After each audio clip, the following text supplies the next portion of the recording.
औसतन कहीं पर भी अगर कोई भी पेपर का वेंडर किसी को दिया जाता है तो उसका एक समय होता है 4 से 5 साल तक, ठीक है, और वो समय टीसीएस का पूरा हो चुका है। अगर हम टीसीएस के ट्रैक रिकॉर्ड की बात करें तो बहुत ही शानदार तरीके से टीसीएस ने पेपर को कंडक्ट कराया, क्योंकि इसके पहले जितने भी वेंडर्स थे उनका रिपोर्ट उतना शानदार नहीं रहा जितना टीसीएस का रहा।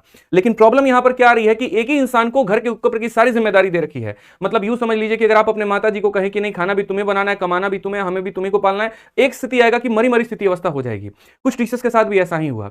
पेपर भी उसी को सेट करना है, पेपर का लेवल भी उसी को चेक करना है, उसके बाद एग्जाम भी उसी को कंडक्ट कराना है, सभी तरह की, मतलब सभी तरह की जो जितनी भी जिम्मेदारी है वो टीसीएस को दी गई है। यहां पे उसमें क्या हो रहा है कि एसएससी कई सारे नए काम करना चाह रही है, वो एक साथ कई सारे पेपर को कंडक्ट कराना चाह रही है, या फिर उन समय को जो है कम करना चाह रही है, तो वो नहीं कर पा रही है। तो सबसे पहला वेंडर चेंज होने का कारण था डिपेंडेंसी, ठीक है। अभी राइट नाउ क्या हो रखा है कि मैं एक इंसान के ऊपर मैं डिपेंडेंट हो रखा हूं कि जो होगा वो यही पर्सन करेंगे। उसके स्थिति में अगर कुछ नया भी इंप्लीमेंट करने की स्थिति आ रही है, कुछ नया करने की बात हो रही है, तो वो नहीं हो पा रहा है। उदाहरण के तौर पर अगर हम ये चाह रहे हैं कि सीजल के पेपर के बाद तुरंत सीएचएसएल का पेपर हो जाए, वो संभव नहीं हो पा रहा है, क्योंकि सीजल का पेपर 1 महीने तक चल रहा है, ठीक है। एक ही वेंडर के पास में क्वेश्चन भी सेट करना है, सॉफ्टवेयर भी उसी का, पेपर भी उसी को कंडक्ट कराना है, समय ज्यादा लग जा रहा है। तो इस डिपेंडेंसी को कम करने के लिए एसएससी ने जो है अपना जो है 4 अलग अलग यहां पर तरीके से पूरा का पूरा प्रोसेस को बांटा है, वो भी हम आपको बताएंगे। दूसरा क्वालिटी इशू, आपने अभी देखा कि जो मेंस का पेपर हुआ उसमें कुछ क्वेश्चन गलत हो गए, जिसके चलते 30 सवालों में भी अगर कोई वेंडर जो है वो गलती कर रहा है, तो सोचो बच्चे को सुप्रीम कोर्ट तक जाना पड़ रहा है, आया हुआ रिजल्ट पे भी कोर्ट को जो है स्टे ऑर्डर लगाने की आवश्यकता पड़ जा रही है। तो ये क्वालिटी का एक बहुत बड़ा इशू आ रहा है। धीरे धीरे एडवांस मैथ को खत्म करके अरिथमेटिक की तरफ जो है वो टीसीएस भागती चली गई, ये बहुत प्रॉब्लम आई। तीसरा जो रहा वो हाई कट ऑफ, कहने को तो प्री जो है वो यहां पर क्वालिफाइंग कर दिया गया, लेकिन अगर आप कट ऑफ की बात करेंगे तो 80% से ज्यादा कट ऑफ जा रहा है, जो कि अपने आप में बहुत बड़ा क्वेश्चन मार्क है। ये नहीं होना चाहिए। वैकेंसी का एक रोल रहता है, लेकिन फिर भी कट ऑफ इतना ज्यादा जाए तो बच्चे की हिम्मत पहले ही टूट जाती है, उसको लगता है बाप रे इतनी बड़ी चढ़ाई हमसे तो हो ही नहीं पाएगा, ठीक है। चौथा जो रहता है वो टाइम बाउंडिंग रहता है। अगर आप एसएससी को देखेंगे तो पिछले 2 सालों में वो अपने आप को एक ऐसे ट्रैक पर लाने की कोशिश कर रही है कि जिस साल का पेपर है उसी साल में पेपर भी हो, उसी साल में सारी प्रक्रिया भी हो, और उसी साल में उसका रिजल्ट भी आ जाए। तो इस प्रोसेस को फास्ट करने के लिए एसएससी ने क्या किया, 4 चरणों में चीजों को बांट दी। उन्होंने कहा देखो भैया बात ऐसी है, क्वेश्चन क्रिएट करने वाला वेंडर अलग होगा, उसमें भी उन्होंने एक वाले को नहीं रखा, 3 अलग अलग वेंडर्स यहां पर डिसाइड किए हैं जिनका काम क्वेश्चन को सेट करना होगा। तो यानी क्या ये 3 वेंडर अपने मन के मालिक हैं? क्या ये अपने हिसाब से क्वेश्चन सेट करेंगे? बिल्कुल भी नहीं। अगर मानो मैं किसी पर्सन को कंटेंट डेवलपर के जॉब पर हायर करता हूं, तो सबसे पहले मैं बताता हूं उसे कि भैया मैं क्या पढ़ा रहा हूं, कैसे पढ़ाता हूं, मेरे कोर्स में कैसे क्वेश्चन जाते हैं, तुम उसी पैटर्न पर क्वेश्चन को डिजाइन करना, उसी पैटर्न पर बनाना, बाकी जो उसमें अपना बेस्ट दे सकते हो वो देना। ऐसे ही यहां पर एसएससी भी ये काम करेगी।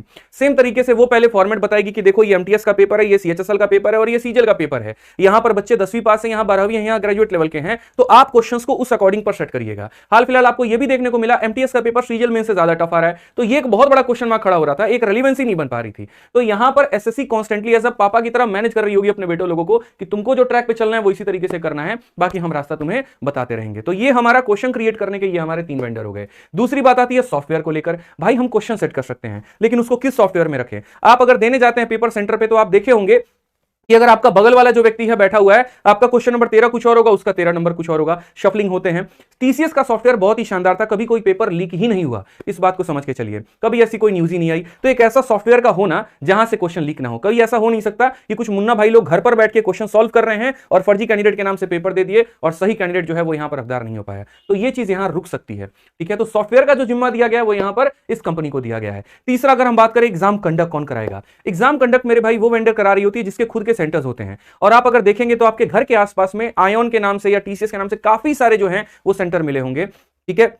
तो पेपर कंडक्ट करने की जो जिम्मेदारी दी गई है वो टीसीएस को दी गई है, और ये होना भी चाहिए। जिस तरीके से रतन टाटा जी के लिए दिल में जो है हमारा प्यार है और मन में विश्वास है, उसी तरीके से इस वेंडर के लिए भी है जो टाटा की ही है। और ये जितना निष्पक्ष तरीके से पेपर कराती है, मुझे लगता है भारत में भी कोई दूसरी वेंडर है जो इतना निष्पक्ष तरीके से करा पाए। तो पूरा सेंटर जो होगा वो यहां पर टीसीएस का ही होगा जो पेपर कंडक्ट होगा यहां पे। चौथा बात आता है मॉनिटर कौन करेगा। अक्सर आप देखते हैं यहां पर कि जब पेपर हो रहा होता है तो कुछ लोग जो है सीट के आसपास घूमते रहेंगे, चेक करते रहेंगे कि बच्चों की बायोमेट्रिक सही तरीके से हुई है कि नहीं हुई है। तो वो यहां पर मॉनिटरिंग का जिम्मा इस कंपनी को दिया गया है कि ये यहां पर तरीके से जाकर मॉनिटर करेगी कि पेपर सही टाइम पर हुआ कि नहीं हुआ, कोई सेंटर में गड़बड़ी हुई कि नहीं हुई। इससे क्या होगा, एसएससी ने अपने आप को 4 चरणों में बांटा। अगर कल के दिन छोटी से भी एक लीक की न्यूज आती है, सबसे पहले इसको पकड़ेगा, चल बाबू बता यहां पर कि कहां गड़बड़ हुआ था, कौन सेंटर पर गड़बड़ हुआ था, तुम उस समय क्या कर रहे थे।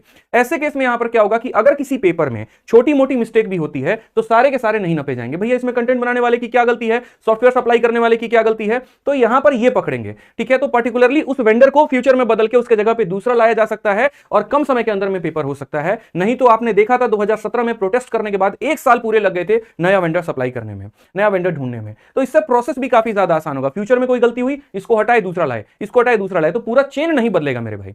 अब यहां पर सबसे बड़ा सवाल बच्चों का आता है, ठीक तो चाहे जो भी वेंडर आएगी, जैसा उसको गाइडलाइन दिया जाएगा, आसान बनाना है तो आसान बनाना है, मुश्किल बनाना है तो मुश्किल बनाना है, इसमें इस वेंडर का कोई अपना खुद का रोल अकेला नहीं रहेगा। चौथी बात आती है, क्या प्रीवियस ईयर बुक जो है वो बेकार हो गए?